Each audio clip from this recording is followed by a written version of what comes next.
बात करते हैं धारा 14 की, सेक्शन 14 की। कुलपति की उपलब्धियां तथा सेवा की शर्तें और पदावधि। मतलब कुलपति की क्या क्या उपलब्धियां होंगी, क्या सेवा शर्तें हैं और पदावधि, कितने अवधि तक वो इस पद पर बने रहेंगे। तो ये धारा सेक्शन 14 में बात की गई है।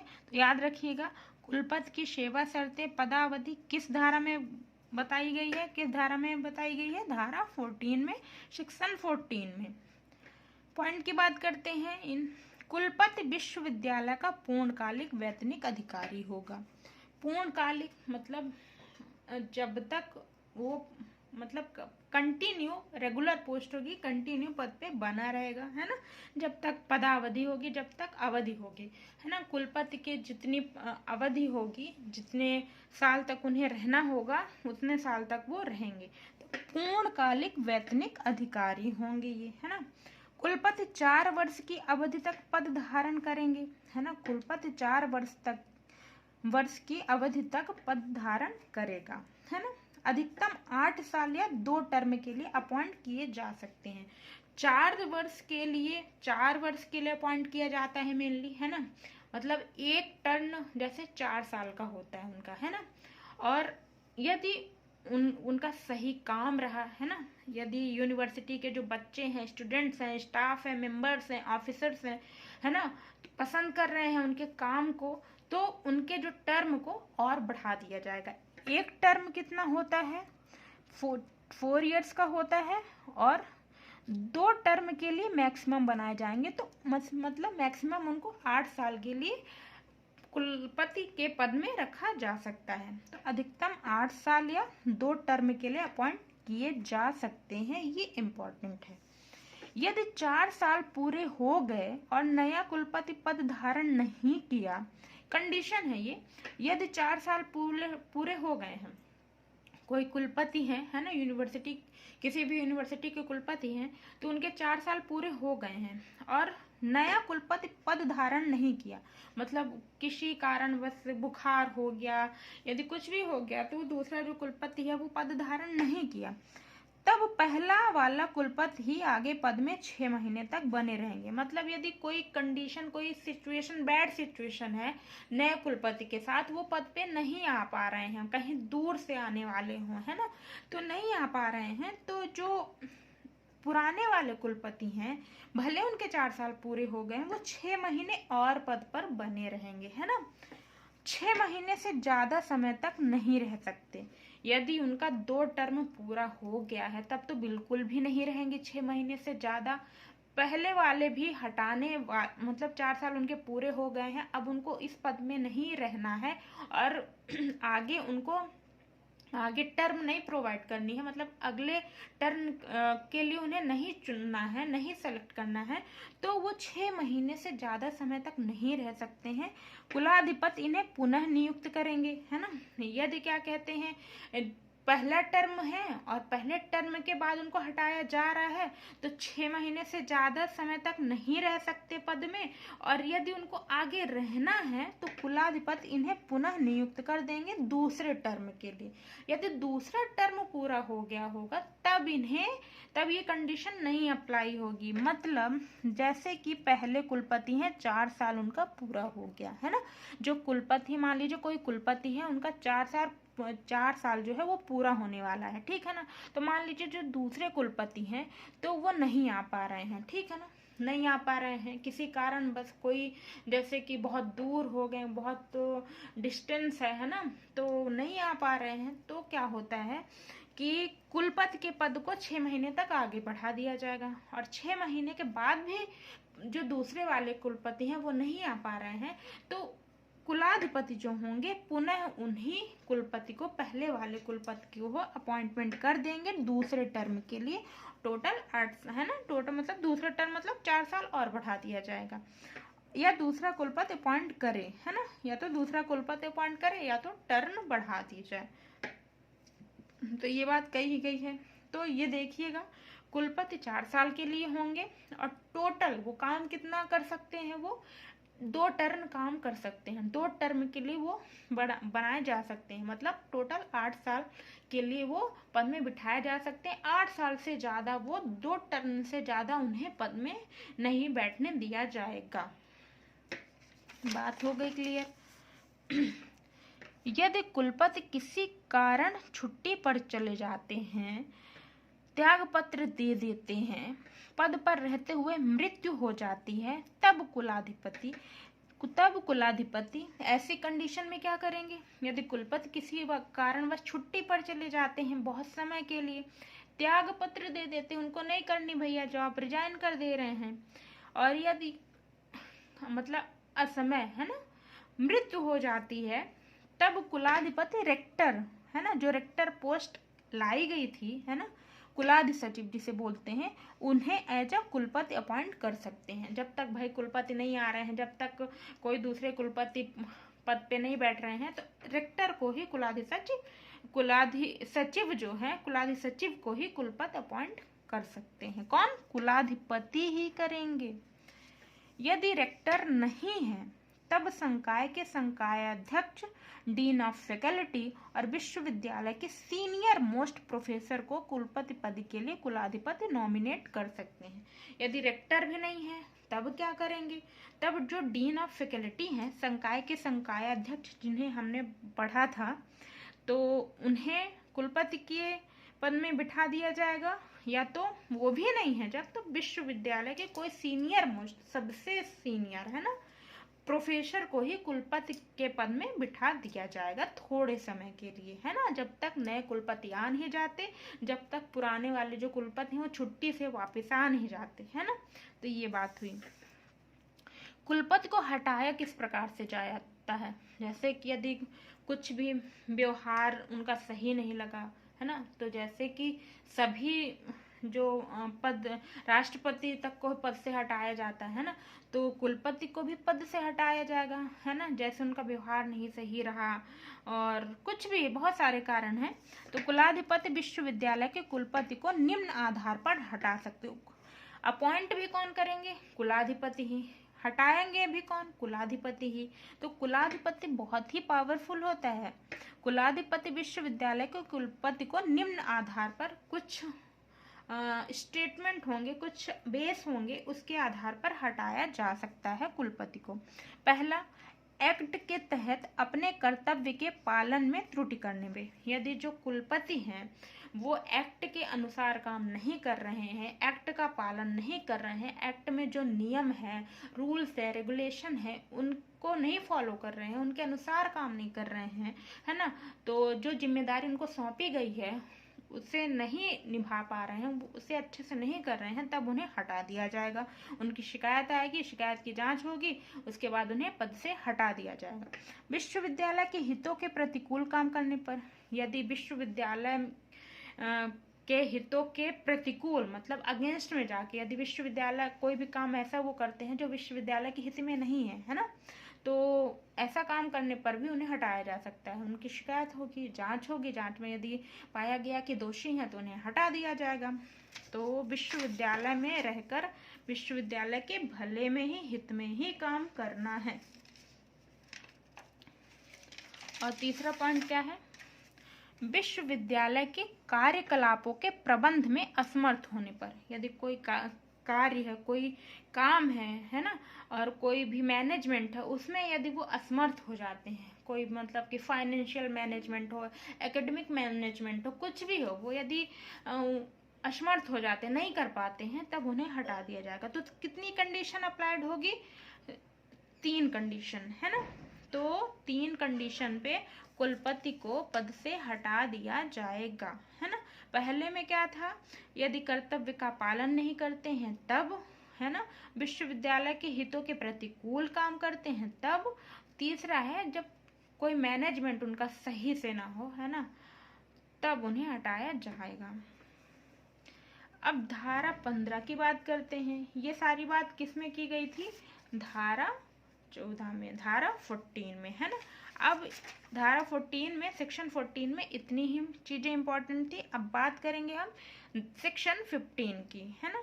सेक्शन 15 में कुलपति की शक्तियां तथा कर्तव्य के बारे में बात की गई है ना। कुलपति कार्य परिषद एग्जीक्यूटिव काउंसिल का एक्स ऑफिशियो मेंबर पदेन सदस्य होंगे, है ना। तो जो कुलपति हैं वो एग्जीक्यूटिव काउंसिल के एक्स ऑफिशियो मेंबर होंगे, मतलब एग्जीक्यूटिव जो काउंसिल है उसके पदेन सदस्य होंगे। कौन? कुलपति। एग्जीक्यूटिव काउंसिल के चेयरमैन होंगे, है ना, चेयरमैन होंगे। सभा के जो थे अध्यक्ष वो कौन थे? कुलाधिपति थे। यहाँ पर एग्जीक्यूटिव काउंसिल के जो चेयरमैन होंगे पदेन सदस्य भी होंगे और चेयरमैन होंगे। तो कौन होंगे? कुलपति होंगे, है ना। विद्या परिषद के चेयरमैन होंगे। तो कुलपति कौन होंगे? सबसे पहले एग्जीक्यूटिव काउंसिल है जो कार्य परिषद है उनके पदेन सदस्य होंगे, एग्जीक्यूटिव काउंसिल के चेयरमैन होंगे और एकेडमिक काउंसिल के चेयरमैन होंगे। कुलपति सभा के सदस्य होंगे, क्योंकि सभा के जो चेयरमैन हैं, सभा के जो अध्यक्ष हैं वो कुलाधिपति पहले से बैठे हुए हैं, तो कुलपति सभा के सदस्य होंगे। तो कौन क्या क्या उनको पद दिया जा रहा है, क्या क्या शक्तियां दी जा रही हैं? तो कुलपति कौन होंगे? कार्य परिषद के पदेन सदस्य होंगे, एग्जीक्यूटिव काउंसिल के कार्य परिषद के चेयरमैन होंगे, विद्या परिषद के भी चेयरमैन होंगे और सभा के सदस्य होंगे। सभा के अध्यक्ष कुलाधिपति होंगे। नेक्स्ट पॉइंट की बात करते हैं। यदि कोई आपातकालीन स्थिति आ जाती है ना, कोई इमरजेंसी आ जाती है जिससे कुलपति को तुरंत एक्शन लेना है ना, यदि कोई इमरजेंसी आ जाती है ना विश्वविद्यालय में, तब कुलपति को तुरंत एक्शन लेना होगा, है ना। और कुलपति ने कोई प्रावधान बना दिया, है ना, कोई रूल्स बना दिए, कोई प्रावधान बना दिए जिसमें पैसे एक्सपेंडिचर हो रहे हों, है ना, मतलब कि कोई ऐसा प्रावधान में कोई भी इमरजेंसी आ सकती है, फाइनेंशियल प्रॉब्लम आ सकती है ना, फाइनेंशियल कंडीशन मतलब हो सकती है ना, कुछ भी हो, तो उसमें पैसे खर्च हो रहे हों, ऐसा कोई प्रावधान बना दिया गया हो कुलपति के द्वारा जिसमें पैसे खर्च हो रहे हैं, तो वो जो प्रावधान है वो 3 महीने तक ही वैलिड रहेगा, इसके बाद नहीं होगा, है ना, इनवैलिड हो जाएगा। तो कोई भी प्रावधान, यदि कुलपति कोई भी प्रावधान बनाते हैं जिसमें पैसे, है ना, विश्वविद्यालय के फंड से पैसे खर्च हो रहे हों, तो ये जो प्रावधान होगा ये केवल 3 महीने तक ही रहेगा, क्योंकि वो आपातकालीन स्थिति में वह प्रावधान बनाया गया था, ठीक है ना। तो इमरजेंसी में कोई प्रावधान बना दिया गया है कुलपति के द्वारा जिसमें पैसे खर्च हो रहे हैं, तो वो प्रावधान 3 महीने तक ही रहेगा। तो ये इम्पोर्टेंट है। बात करते हैं अगले पॉइंट की।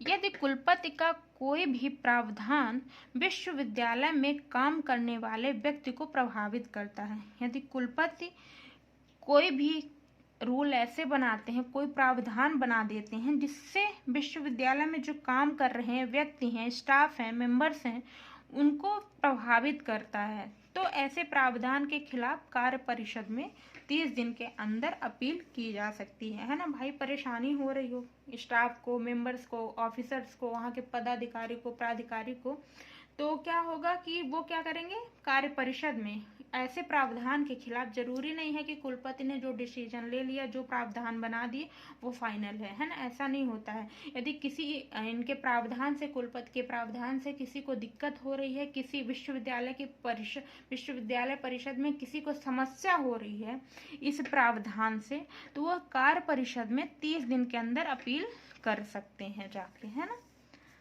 नेक्स्ट पॉइंट क्या कह रहा है? अपॉइंटमेंट ऑर्डिनेंस रेगुलेशन से संबंधित शिकायत लेके कोई भी व्यक्ति एग्जीक्यूटिव काउंसिल नहीं जा सकते।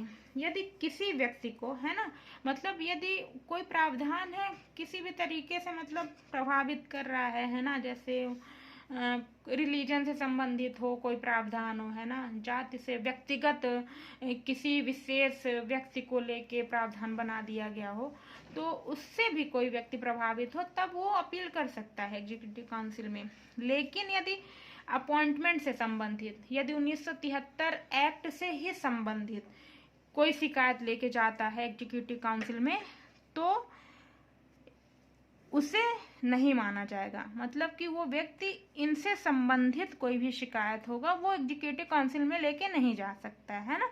तो बात समझ में आ गई। क्या कह रहा है कि अपॉइंटमेंट, मतलब कि अपॉइंटमेंट से संबंधित किसी का अपॉइंटमेंट नहीं हो रहा है ना, किसी का कर दिया गया है ना, कि जो भी हो, तो रेगुलेशन से संबंधित, रूल से संबंधित, एक्ट से संबंधित जो शिकायत होगी वो एग्जीक्यूटिव काउंसिल नहीं सॉल्व करेगा। ठीक है, बात करते हैं नेक्स्ट पॉइंट की। यदि कार्य परिषद शिकायतकर्ता की बात को नहीं सुनती, यदि कार्य परिषद भी शिकायतकर्ता की बात को नहीं सुनती है तो ये कुलाधिपति के पास जा सकते हैं। यदि कार्य परिषद भी इग्नोर करती है और कुलपति की ही फेवर में काम करती है तो फिर जो सबसे प्रधान होंगे विश्वविद्यालय के, है ना, सबसे प्रमुख होंगे कुलाधिपति, उनके पास शिकायतकर्ता जा सकते हैं, उनके पास अपील कर सकते हैं। तो ये बात किसमें बताई गई है? धारा 15 में, है ना। तो याद रखिएगा, कुलपति का डिसीजन फाइनल होगा, कुलाधिपति का डिसीजन फाइनल होगा। मतलब कुलाधिपति ने जो डिसीजन ले लिया, चाहे उनके फेवर में हो चाहे उनके फेवर में नहीं हो, तो वो डिसीजन अंतिम होगा। अब बात करते हैं धारा 15A की, मतलब सेक्शन 15A की धारा 15 का की बात करते हैं। इसमें क्या कहा गया है? प्रथम कुलपति की शक्तियां तथा कर्तव्य के बारे में बताया गया है ना। धारा 15A मतलब जोड़ा गया है इसको। तो इसमें प्रथम कुलपति की बात की गई है। बस धारा का नाम यहाँ पे इम्पोर्टेंट, मतलब धारा में क्या कहा गया है ये स्टेटमेंट याद रखिएगा। प्रथम कुलपति की शक्तियां तथा कर्तव्य, मतलब ये जो टाइटल है ये याद रखिएगा। डिटेल में क्या है बता देते हैं, इम्पोर्टेंट नहीं है। 1973 अधिनियम के बाद जो सारी यूनिवर्सिटी थी उनके फर्स्ट कुलपति होंगे, है ना। 1973 के पहले जितनी यूनिवर्सिटी थी उनके कुलपति काम कर रहे थे, है ना। अलग अलग उनके अधिनियम थे, अलग अलग एक्ट के तहत वो यूनिवर्सिटी चलाई जा रही थी। अब 1973 के बाद जो सारी यूनिवर्सिटी हैं वो इसी अधिनियम के तहत चलाई जाएंगी। तो वो फर्स्ट यूनिवर्सिटी, पहली यूनिवर्सिटी, प्रथम विश्वविद्यालय कहलाएंगे। तो उनके जो पहले कुलपति होंगे उन्हें प्रथम कुलपति का दर्जा दिया जाएगा, प्रथम कुलपति वो कहलाएंगे, है ना। तो प्रथम कुलपति के कुछ अलग से काम होंगे, है ना, क्योंकि वो प्रथम कुलपति बने हैं तो नया नया कुछ उनको गठन तो करना पड़ेगा, जैसे सभा, कोर्ट का गठन करना पड़ेगा, एग्जीक्यूटिव काउंसिल का। तो प्रथम कुलपति के कुछ अलग से काम होंगे, काम दिए गए हैं, है ना। इस एक्ट के अनुसार, इस एक्ट के तहत द्वितीय अनुसूची में दिया गया है कि प्रथम कुलपति 2 साल के अंदर यूनिवर्सिटी में court, executive council, academic council और अदर अथॉरिटीज का गठन करेंगे, है ना। जो पहले 1973 के बाद जो पहले कुलपति होंगे, पहले कुलपति अपॉइंट जो किए जाएंगे, उन्हें कुछ काम दिए गए हैं। क्या काम दिए गए हैं? कि वो 2 साल के अंदर कोर्ट का गठन करेंगे, एग्जीक्यूटिव काउंसिल का गठन करेंगे, मतलब कार्य परिषद का, विद्या परिषद का, और जो अदर अथॉरिटीज हैं, है ना, उनका गठन करेंगे। तो ये काम किसका है? प्रथम कुलपति का है। और ये बात कहाँ कही गई है? धारा 15A में, मतलब सेक्शन 15 के ए में। इन सब बॉडी की स्थापना के लिए कुलपति की मदद के लिए कुलाधिपति एक समिति का गठन कर सकते हैं। भाई अकेले तो काम कर नहीं सकते कुलपति, तो इनके हेल्प के लिए, इनकी मदद के लिए कुलाधिपति जो होंगे वो समिति का गठन करेंगे कि भाई आप हमारी तरफ से समिति आप बना सकते हैं, हम समिति दे रहे हैं आपको, एक कमेटी दे रहे हैं, इनकी मदद से आप इन बॉडीज के गठन करिए, इन बॉडीज को बनाइए, है ना। तो ये बात किसके द्वारा, ये बात कहाँ कही गई है? धारा 15 के ए में। इन समिति में एक शिक्षा शास्त्री होंगे। अब समिति भी, आपको यहाँ पे एक चीज, यहाँ पे साल याद रख, मतलब यहाँ पे ड्यूरेशन याद रखना है, टाइम, कि प्रथम जो कुलपति होंगे उन्हें 2 साल के अंदर, है ना, इन सब बॉडीज को इस्टेब्लिश करना पड़ेगा, है ना। तो 2 साल के अंदर इन्हें कोर्ट का गठन करना पड़ेगा, एग्जीक्यूटिव काउंसिल का, एकेडमिक काउंसिल और अदर जो अथॉरिटीज हैं मैनेजमेंट से संबंधित, एडमिनिस्ट्रेशन से संबंधित, इनका गठन करना पड़ेगा, है ना। समय 2 साल। अब इन समिति, इनको बनाने के लिए समिति का गठन किया जाएगा, है ना। तो समिति के में कौन कौन से व्यक्ति होंगे, तो समिति में 3 पर्सन होंगे। जो कुलपति के चुनाव में 3 मेंबर थे, है ना, 3 मेंबर वहाँ पे भी थे, यहाँ पे भी 3 मेंबर होंगे। किनको, ये जो कोर्ट है, एग्जीक्यूटिव काउंसिल, इनके गठन के लिए। तो एक शिक्षा शास्त्री होंगे, है ना, एक क्या होंगे, प्रशासकीय विशेषज्ञ जिन्हें एडमिनिस्ट्रेटिव एक्सपर्ट बोल सकते हैं, और एक होंगे फाइनेंशियल एक्सपर्ट, है ना। 3 व्यक्ति होंगे, 3 पर्सन होंगे, 3 मेंबर होंगे जो समिति के सदस्य होंगे, है ना। इनको बिठाया जाएगा और इनसे बातचीत की जाएगी, इनसे समझा जाएगा कि किस प्रकार से, किस तरीके से इन सब बॉडीज का ऑर्गेनाइजेशन करना है। बात करते हैं सेक्शन 15B की, कुलाधि सचिव की बात करते हैं। कुलाधि सचिव की रेक्टर, इसे जोड़ा गया है ना, इसे एक्ट में, ये पहले एक्ट में नहीं था, इसे ऐड किया गया है। तो रेक्टर की जो पोस्ट है वो 1994 में लाई गई थी, है ना, पहले ये पोस्ट नहीं थी। कुलाधि सचिव, रेक्टर। कुलाधि सचिव क्या होते हैं, जब कुलपति नहीं होते हैं, है ना, कुलपति नहीं होते हैं तो कुलाधि सचिव को एज अ कुलपति बिठाया जा सकता है, हमने पहले पढ़ा था। कुलाधि सचिव की नियुक्ति कार्य परिषद द्वारा कुलपति की सिफारिश पर की जाएगी, है ना। कार्य परिषद के द्वारा, है ना, कुलपति की सिफारिश पर की जाएगी। मतलब कुलपति क्या करेंगे, सिफारिश करेंगे, है ना, और गठन, मतलब इनको अपॉइंट कौन करेगा, कार्य परिषद, एग्जीक्यूटिव काउंसिल। तो कुलाधि सचिव की जो नियुक्ति होगी वो कार्य परिषद के द्वारा कुलपति की सिफारिश पर की जाएगी। तो ये इम्पोर्टेंट है, याद रखिएगा। अब बात करते हैं आगे।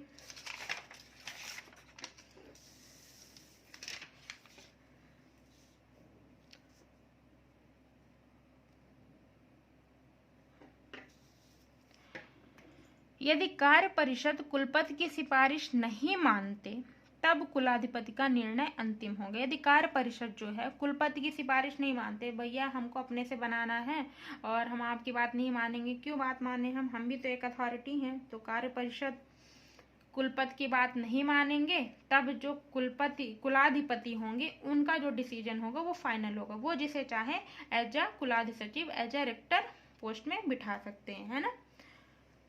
कुलाधि सचिव विश्वविद्यालय का एक वैतनिक अधिकारी होगा। तो ये बात ध्यान में रखिएगा, ये पूछ सकता है, इम्पोर्टेंट है कि कौन पूर्णकालिक वैतनिक अधिकारी है, कौन वैतनिक अधिकारी है ना। तो ये पूछा जा सकता है, इम्पोर्टेंट है।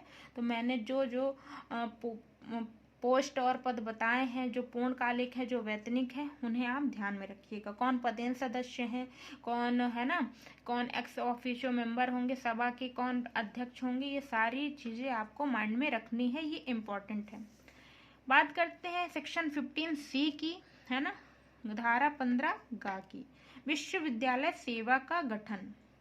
राज्य सरकार राज्य विश्वविद्यालयों के लिए अधिकारियों की व्यवस्था करने के लिए राज्य विश्वविद्यालय सेवा गठित करेगी, है ना। क्या है, इसमें अधिकारियों की व्यवस्था करने की बात की गई है। राज्य सरकार राज्य विश्वविद्यालय के लिए अधिकारियों की व्यवस्था करने के लिए राज्य विश्वविद्यालय सेवा गठित करेगी। ये इम्पोर्टेंट है, आप समझ ली गए, बस इतना ही। इसमें विश्वविद्यालय सेवा का गठन, जो राज्य सरकार होगी वो जो राज्य के विश्वविद्यालय हैं उनके अधिकारियों के व्यवस्था करने के लिए राज्य विश्वविद्यालय सेवा गठित करेगी, है ना। तो ये इम्पोर्टेंट है।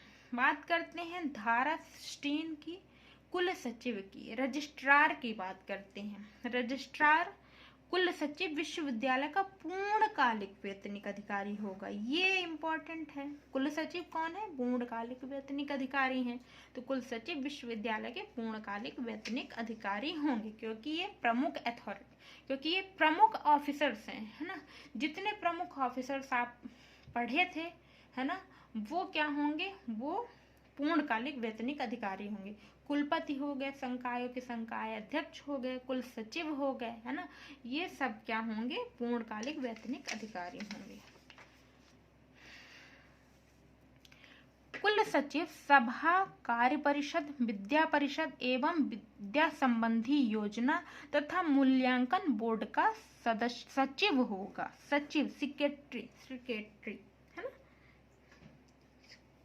कुल सचिव सभा, कार्य परिषद, विद्या परिषद एवं विद्या संबंधी योजना, कोई भी एकेडमिक प्लानिंग की जा रही है, मूल्यांकन बोर्ड जो है, इवैल्यूएशन जो बोर्ड है, उसके सेक्रेटरी कौन होंगे, सचिव कौन होंगे, ये कुल सचिव होंगे, है ना। तो कुल सचिव के नाम से ही पता चल रहा है। कार्यकाल 4 वर्ष से अधिक का नहीं होगा, 4 वर्ष के लिए है, टर्म और नहीं है, इसमें टर्न नहीं है, टर्न की 1 साल, एक टर्न के लिए 2 टर्न, 4 साल के लिए, 4 साल से अधिक कार्यकाल इनका नहीं होगा। नोट, इम्पॉर्टेंट नोट, कोई भी यूनिवर्सिटी स्थापित हो रही तो पहला रजिस्ट्रार कुलाधिपति द्वारा अपॉइंट किया जाएगा। तो यदि कोई यूनिवर्सिटी स्थापित हो रही है तो जो पहले जो कुल सचिव होंगे वो कुलाधिपति के द्वारा अपॉइंट किए जाएंगे राज्य सरकार की परामर्श से। ये इम्पोर्टेंट है। किसके परामर्श से? राज्य सरकार की परामर्श से। कौन करेंगे? पहले सचिव, पहले कुल सचिव का अपॉइंटमेंट कुलाधिपति करेंगे। धारा 17 विद्यार्थी कल्याण का संकाय अध्यक्ष, है ना। संकाय अध्यक्ष कौन होंगे? विद्यार्थी कल्याण के मतलब स्टूडेंट वेलफेयर के जो फैकल्टी होंगे, है ना, उनकी बात की गई है धारा 17 में। तो ये इम्पोर्टेंट सेक्शन है। विद्यार्थी कल्याण का जो संकाय अध्यक्ष होगा वो कुलपति की सिफारिश पर कार्य परिषद के द्वारा ही नियुक्त किया जाएगा, है ना। तो कार्य परिषद के द्वारा नियुक्त किया जाएगा, किसकी सिफारिश पर? कुलपति के। संकाय अध्यक्ष पूर्णकालिक वैतनिक अधिकारी होंगे। जो प्रमुख ऑफिसर्स थे वो पूर्णकालिक वैतनिक अधिकारी ही होंगे। धारा 18 में अन्य अधिकारी की बात करता है। ये इम्पोर्टेंट है, बस इतना। अन्य अधिकारी ये इम्पोर्टेंट नहीं है कि आप कौन कौन से अधिकारी होंगे, भाई बहुत सारे अधिकारी होंगे। तो आज हम किसकी बात कर लिए? चैप्टर 3 के पूरे जो सेक्शन थे, इम्पोर्टेंट सेक्शन है। अभी क्वेश्चन इन्हीं सेक्शन से, बाद के जो सेक्शन है तो वो ऐसे उसमें पता नहीं क्या दिया हुआ है, मैनेजमेंट, फाइनेंशियल मैनेजमेंट, वित्त, मतलब कुछ इम्पोर्टेंट और है तो बताया जाएगा आपको। लेकिन क्वेश्चंस जो होंगे वो यहीं से रेज होंगे, यहीं से बनेंगे, है ना।